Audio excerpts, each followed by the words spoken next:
안녕하십니까. 한변TV의 한변 논평 시간입니다. 오늘은 최근 논란이 되기 시작한 전 정권 말기에 임용된 공직자들의 퇴임 사퇴 거부, 즉 임기제를 이유로 사퇴를 거부하는 이런 볼썽사나운 눈살을 찌푸리는 행태에 대해서 한번 짚어보고 대안도 한번 말씀을 좀 드리고자 합니다. 최근 전현희 국민권익위원장 또 한상혁 방송통신위원장 두 사람이 지금 이 임기 문제가 거론되기 시작했습니다. 윤석열 정부가 들어선 이후에 사실 새로운 대통령, 새로운 정부가 시작하면 결국 그 대통령과 그 정부의 어떤 국정 철학과 정치적 가치 이념을 함께하는 그런 정무직 공직자들과 함께 이 정부를 시작해서 이끌어 가야 하지 않겠습니까? 그런데 적지 않은 그런 직책들이 전 정권 말기에 이렇게 임기제 공무원들이 많이 이제 임용이 되다 보니까 이분들 자리의, 이 사람들 자리의 이 교체 문제가 현실적인 문제로 대두하고 있습니다. 특히 이제 전 정권의 임기를 뭐 한 1년 이렇게 몇 달 남기고 된 임용이 되었던 사람들의 경우 이를테면 법에 대개 공직자들 임기제 공무원들의 경우에 뭐 2년 또는 3년이 많은데요. 이 2년 3년을 그대로 그냥 단순 논리로 고집을 하게 되면 새 대통령, 윤석열 대통령, 윤석열 정부로서는 좀 굉장히 어색한 동거를 해야 되는 그런 상황이 되지 않습니까? 자, 지금 이 사람들은 전현희 권익위원장이나 한상혁 방송통신위원장의 지금 경우가 지금 거론되기 시작했는데, 왜냐하면 이 사람들은 국무위원은 아니지만 국무위원들, 소위 장관급 최고급 공직자들입니다. 이 두 직책 외에도 그러한 공공직책, 공기업 직책들이 상당히 많습니다만 어쨌든 이 두 가지 사례를 놓고 살펴보면 말이죠. 예를 들어서 방통위원장의 경우에는 한상혁 방통위원장의 경우에 그 방통위법에 의하면 방통위원 5사람 중에 위원장을 포함한 2사람은 대통령이 지명을 하고 나머지 3사람은 국회의 추천을 받아서 국회에서 특정인을 추천해주면 임명을 하는 구조입니다. 또 전현희 위원장이 있는 권익위원회법의 경우에 이 권익위원장과 부위원장은 국무총리의 제청으로 대통령이 임명하게 되어 있습니다. 그러니까 이 윤석열 정부에서 윤석열 정부 대통령이 임명한 그 국무총리가 제청을 해서 임명을 하는 것이죠. 그리고 나머지 위원들은 3명은 국회가, 3명은 또 대법원장이 추천하도록 되어 있습니다. 이 구조를 이렇게 보시면 말이죠. 대통령이 임명하는 공직도 대통령이 직접 골라서 임명하는 그런 대상자가 있고, 그 다음에 국회나 대법원 혹은 경우에 따라 여야 정당이 추천하는 경우도 있습니다. 그렇게 추천을 해서 임명하는 경우가 있는데, 제가 오늘 말씀드리고자 하는 요체는 대통령이 직접 임명하는 공직의 경우에는 이 임기라는 것은 대통령의 임기와 같이 해야 된다는 것입니다. 그러니까 국회나 대법원장 또는 정당으로 하여금 추천을 하게 하는 것은 나름대로 견제균형의 원리에 의해서 그러한 입법 의도가 있을 것입니다.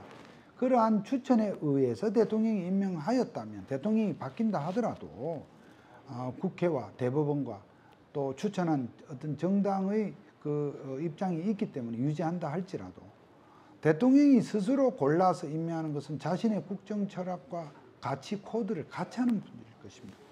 그런 점에서 그러면 법에 예를 들어 임기 3년으로 되어 있다는 단순 논리로 해석하면 취임한 날로부터 3년 동안 그러면은 임기가 유지되는 거 아니냐는 기본적인 해석론이 분명히 있습니다.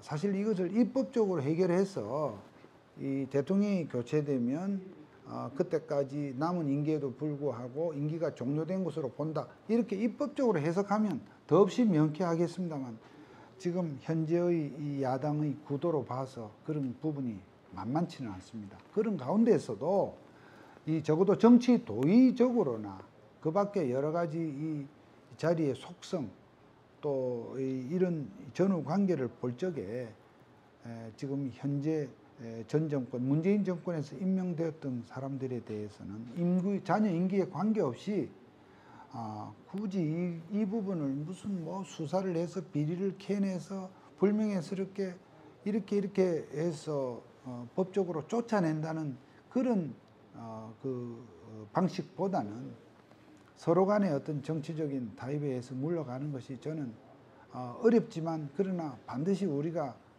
선진 정치로 가기 위해서는 겪어야 될 일이라고 봅니다. 그렇지 않으면 이것은 계속 악순환이 될 수밖에 없습니다.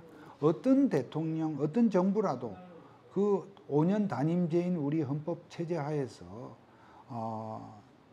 시간이 흐르면서 정말 정권 자녀 임기가, 대통령 자녀 임기가 이렇게 점점 짧아져서 말기에 가자면 이러한 부분에 대해서 어떤 이 소위 알박기식으로 다 임용을 하게 되면 다음 정부와의 어떤 그런 연속성 면에서 문제가 생긴다는 것이죠. 그런 점에서 정말 이번 이런 문제가 대두되었을 때 여야 간의 협상을 통해서 제대로 이 입법으로 정비하기 전이라도 이 부분에 대해서 적어도 대통령이 임명한 공직, 아까 말씀드린 대로 국회나 대법원, 기타 정당이 추천한 직책과 구분해서 그런 부분에 대해서는 이를테면 현재의 직책에 있는 사람들이 물러가는 것이 맞다. 또 이 현실적인 이유를 생각해 보면 이런 부분이 이렇게 실행이 안 되면 계속해서 악순환이 될 것이라는 점이 있고요. 그 다음에 지금 어쨌든 이번 대선에서 비록 이 결과가 바뀌어서 정권이 교체가 되었지만 어쨌든 지금의 야당도 민주당도 앞으로 정말 하기에 따라서는 정말 그 사람들에게 기대하기 어려운 일같이 보이기도 합니다만 그러나 정말로 그 사람들도 잘하게 되면 그 사람들 역시도 어쨌든 다시 정권을 다시 찾을 기회가 있다는 어떤 그런 점에서 보더라도 정말 야당도 대승적인 양보가 필요하고 여당도 이런 부분을 정치적으로 정말 요령 있게 풀어가는 그런 것이 필요합니다. 이런 일로 해서 매년 새 정부 때마다 블랙리스트로 문제가 되고 처벌을 받는 그러한 사태는 우리 국민들의 수준에 비추어 보더라도 너무나 후진적이고 퇴보적인 처사가 아닐 수 없습니다. 그리고 지금 현재 이렇게 보면 현재 직책에 있는 사람들, 이 방통위원장, 권익위원장들도 마찬가지고 이 사람들을 포함해서 전 정권에 임명된 지금 공직자들이 아마 누구든지 제일 먼저 내가 이렇게 물러나면 다른 사람들 이렇게 눈치 보인다는 그런 정말 얄팍한 생각을 한다는 얘기도 들립니다. 정말 있을 수 없는 일입니다. 정말 국민이 무섭다면, 정말 국민에게 떳떳하다면 이런 부분에 대해서 현재 전 정권에 임용된 그런 정무직 공직자들은 반드시 좀 스스로의 결단이 필요할 것이다. 이렇게 생각을 하고요. 어쨌든 우리 국민들이 이런 부분에서 정말 준엄한 그런 표로서의 심판을 한 것에 걸맞는 행동을 취해주기를 저는 촉구를 하고자 합니다. 오늘은 여기까지 하겠습니다. 감사합니다.